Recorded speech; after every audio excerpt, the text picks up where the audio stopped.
Rasululloh sollallohu alayhi vasallam aytgan ekanlar, mo'min kishiga og'iz ochadigan vaqtda bitta tilagi bor degan ekanlar, qaytarilmaydigan.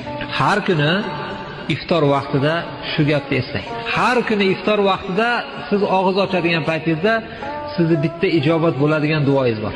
Albatta yo ayolingizda yoki farzandingizda yoki ota-onangizda yoki qo'shningiz yoki do'stingizda albatta o'sha duo bilan duo qilib qo'ying. Ijobat bo'ladi shu duo. Hazrat Musa alayhissalatu vassalom Alloh subhanahu va taolo bilan gaplashganlar, bilasizlar? Musa alayhissalom faxr qilar ekanlar, men Alloh bilan gaplashdim deb. Alloh taolo aytgan ekanki, ey Musa, ikkovimiz gaplashganimizda o'rtamizda parda bor edi. 70 mingta parda bor edi. Muhammad sallallohu alayhi vasallam Muhammadning ummatlari iftor qilayotgan vaqtlarda hamma pardani men ko'tarib qo'yaman degan. Iftor vaqtida Alloh bilan bandani o'rtasida parda bo'lmaydi. U nimani tilasa tilayversin.